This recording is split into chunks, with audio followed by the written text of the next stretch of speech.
Champion হওয়ার স্বপ্ন দেখি। কেউ যদি বলে সেমিফাইনাল, আমি বলবো না, ফাইনাল খেলতে যাব। 2024টা স্মরণীয় করে রাখতে চাই। একজন ব্যাটসম্যানের রানটাই ইম্পর্টেন্ট, সে যেখানে রান করুক ওটা তার কনফিডেন্স বিল্ড আপ করে। যে কোনো ওয়ার্ল্ড কাপই একটা প্রাউডের বিষয়। আমরা অ্যাজ এ প্লেয়ার হিসেবে ওয়ার্ল্ড কাপ খেলাটা আমাদের সবারই স্বপ্নর।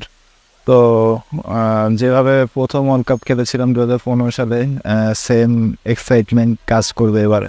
চেষ্টা করবো 2024 সালটা যেন আমার জন্য একটা স্মরণীয় কিছু করতে পারি এবং আমার পাশাপাশি টিমকেও এরকম ভালো একটা জায়গা পজিশনে নিয়ে যে টিমকে ভালো কিছু একটা উপহার দিতে পারি।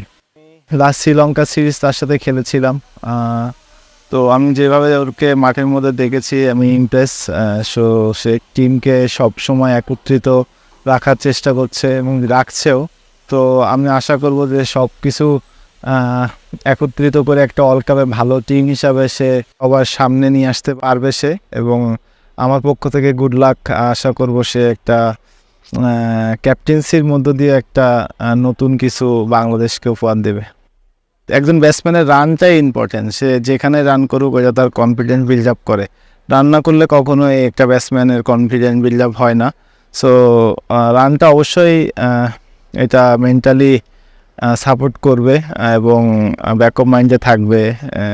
আর তার পাশাপাশি আমাদের আমেরিকাতেও সবার ওই রকমভাবে অভিজ্ঞতা নাই, খেলার যে মাঠগুলোতে আমরা খেলবো ওটাতেও আমাদের অত অভিজ্ঞতা নাই।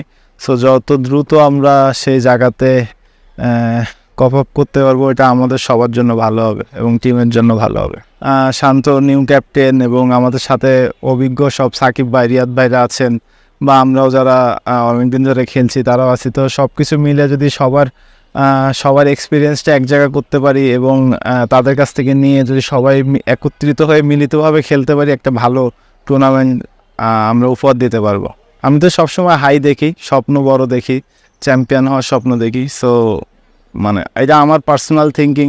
আমি সবসময় ড্রিম বড় দেখতে পছন্দ করি। তো আমার টার্গেট, কেউ যদি বলে সেমিফাইনাল, আমি বলবো না, ফাইনাল খেলতে যাব। তারপরে রেজাল্টের কথা তো পরে আসবে। আমরা যখন মাঠে ভালো খেলবো বা খারাপ খেলবো তার উপরে ডিপেন্ড করবে, কিন্তু স্বপ্ন বড় দেখাটা সবথেকে বড় ইম্পর্টেন্ট বিষয়। খেলার তো আপস অ্যান্ড ডাউন থাকে এবং ভালো খারাপ থাকে, হার জিত থাকে। তো সব কিছু মিলিতভাবে যেন একটা তারা তাদের দিক থেকে উৎসব হিসেবে নেয় এবং আমরা তো আমাদের বেস্টটা দিব। আমরা যে প্লেয়ার, আমরা চেষ্টা করবো আমাদের বেস্টটা দেওয়ার এবং ওর ভিতর থেকেই তারা যেন হ্যাপিনেসটা খুঁজে নিতে পারে। আগের দুটো ওয়ার্ল্ড কাপে ওরকম ভালো কিছু করি নাই, তো 2024টা স্মরণীয় করে রাখতে চাই।